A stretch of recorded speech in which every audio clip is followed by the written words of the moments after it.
Hi, I'm Dr. Kira Gaunt, and I'm here with Keon Furness from the CIS, the Community and Schools Program down in Charlotte, Mecklenburg, right? School That's system, Mecklenburg County. Yes. Mecklenburg County.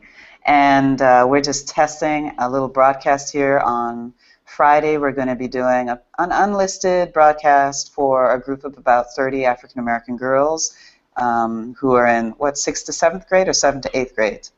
This is a pre-K through eighth grade school, but I'm targeting our eighth grade girls. Okay. And so they're 12 to 13 years old. hmm Possibly 14 and maybe a few 15. Okay. And what we're going to be doing is presenting to them kind of two features, which we've been kind of working on improvising and sharpening our little saw around this. I initially proposed a workshop on my research on twerking on YouTube.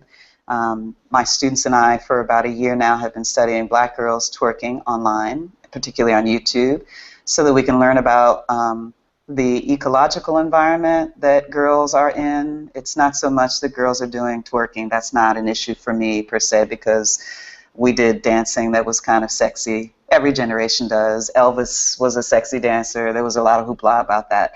That's not the issue. It's that you're broadcasting an image of yourself online in an age where young people who are 12 to 15 have known no other time. They don't know times when, one, they don't know the past when people lost their jobs because of something they said on TV.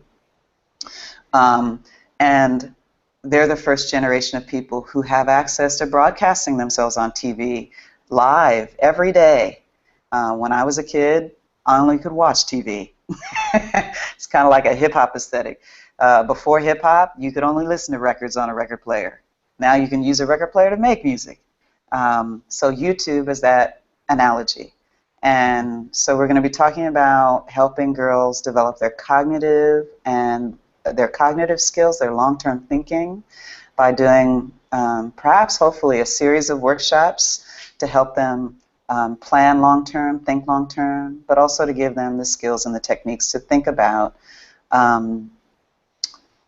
the ways in which they threaten their future identity and how they can protect their current identity when they broadcast online videos from any app, from YouTube to Snapchat to Instagram to Twitter. And so we've done a pre-test asking them things about their use of online video and privacy settings, and we'll do a post-test to see what they learn when we do our workshop. Mostly the aim of the workshop is to teach them how to understand what it means to broadcast, not just to record, but to broadcast themselves online, and how particularly the demographic of African American girls, 12, so YouTube, you have to be 13 and up. So African American girls 13 and up, they are a demographic that often, what was my point? Girls 13 to 17 need to think about protecting their identity for the future, and they don't have the skills. I lost my train of thought. So there's some data about girls 13 to 17 that I've learned in my research, which is on YouTube, girls of any ethnicity tend to be watching the most explicit, sexually explicit rap music videos, for example. Since my research is on hip-hop. They are the top demographic watching those videos. They may not be creating their own videos, but when they do create videos at a young age, they may involve sexy dancing like twerking.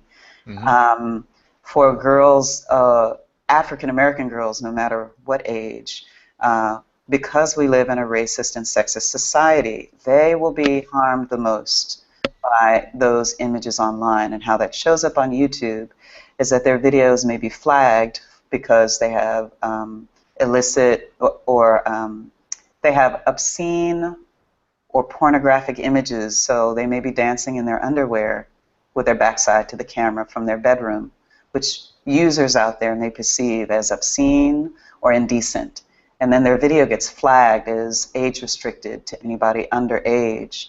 So while other underage viewers can't see it, their image can be seen by a lot of adults, for example, like school systems or future employers or future college admissions panels. So that video, unless they remove it, will still circulate them as somebody who has done some indecent exposure online. Hmm. And that kind of thing will affect black children, black youth, more disproportionately than, for example, white youth, white girls. And you can also see it in the fact that black girls' videos, they don't get a lot of views. We're still a minority demographic, even on YouTube. And white girls who twerk get exponentially larger views, but less nasty comments by boys than black girls' videos. So all of the stuff around their videos is very negative, and that how we're perceived by others shapes our social identity, and it shapes the social capital we'll have out in the real world. So this workshop is about that. And we'll also teach them some skills about how to develop skills for long-term thinking, like what habits will help you have better skills at school, better skills at being parents in the future, better skills at being CEOs, and better physical people, like less obesity, less problems. So that's what we're going to do. And I'm so great to be working with Keon. Keon found me through a video called Make It Rain that my students and I produced this summer, which you'll find down in the comment section, not the comment, in the description section for this video. Hmm. And Keon was just telling me why he asked me and why he does this kind of work in the Community in Schools program. Like, it's actually not about the program. He himself has a commitment to something. Will you say what you were just sharing with me about, like, the Cosby Show and the kinds of things you used to have and you want them to have? Yeah, I was just expressing to Dr. Gaunt how blessed and fortunate I am. I'm always researching different avenues to inspire and motivate students. I've used in the past poetry, hip hop. I've used different quotes from famous African American and Americans and people worldwide who have contributed to humanity. And when I was a kid, I can finally, I'm at the age now, at the tender age of just south of 40, to be able to get perspective on my life and understand why it is that I became in this line of work. It takes a Was long time, right? Yeah, absolutely. And we were talking earlier about teaching these students how to long-term think. And my trajectory, I guess, is as a direct result of my older brother going away to college. I have a brother 5 years older than me. This was around the time that Cosby Show was rising to prominence. My parents spent a lot of time taking me and my brothers to cultural fairs and spending family time, identifying with positive aspects of being African American in this country. My mother's desire was that we would all be educated at historical black colleges or universities. That came to be. We were definitely poured into by the elders in our community, in our neighborhood. We were funneled along the path towards doing the right thing in school and in community, and we always had appropriate reading materials, appropriate, and it seems like such a long time ago when some TV that is appropriate was available, and we were always instructed to make sure that we spent our time, if we were going to watch TV, I don't know make why the sure thing that. is ringing. This Uh is new. We're doing these broadcasts for the first time. Somebody's calling. I don't know who oh, it is. is my phone? It's your No, it's phone. not on Yes, my it is. phone. No, No, is it? I No, it can't. isn't. Maybe it was Aaron. Oh, oh, maybe But she's trying anyhow, to log in. Yeah, but but finish. I just, in summation, I just was saying that if nothing else, I'm ambitious and altruistic and creative, and I try to pass that on to my students by connecting them to broad thinking activities like this. And this is such a blessing to be able to do this. And like, this was actually, Facebook is what connected us. So say what you want about the evil Facebook. I ended up, I subscribed to For Harriet, and For Harriet. Oh, they had a Uh, blog. yes, and they featured your work in that article. And I said, you know what? When I get to school that following Monday, because this was over the weekend, I'm going to look you up in the directory, and I'm going to send you an email and try to see if I can convince you to, because I don't control my agency's budget, but I just said, well, let's figure out a creative way to get you to provide this for my students. And I think that we are a untapped demographic. The research was Yeah. done by older teenagers, your college students, but it's definitely appropriate for the girls that I work with who are, anywhere between, 11 and 15. And as a male, I'm concerned. I remember a song from one of the last Outkast albums. Andre 3000 said it's getting to the point where we're going to have to go to a museum to visit what used to be the remnants of a lady. And I Yeah. think the song is called Behold a Lady.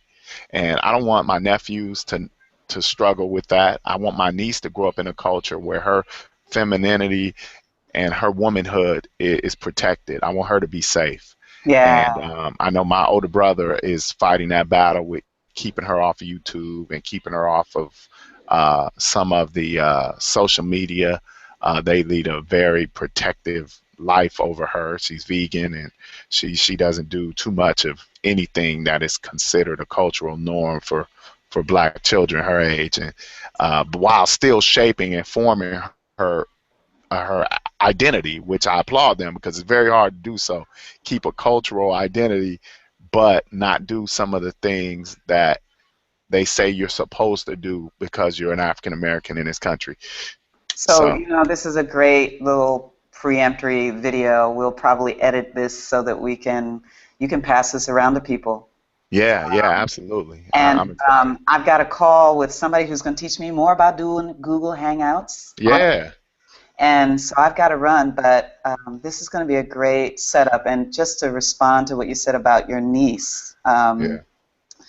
YouTube is this wonderful open archive which has a lot of, you know, things that are not appropriate for adolescent Uh-huh. boys or girls. Right. But also, there's a way in which you can create a filter bubble to keep them in by enlisting videos and only sharing those and allowing them to be downloaded. And so we'll talk a little bit about that so that even Hmm. people like your niece and her parents can think about, oh, I can expose her to these videos. I just don't want her to be online 24/7 Hmm. looking at all of Hmm. the other stuff on the YouTube videos, and they can be downloaded to a channel that just is limited to the people you want to see.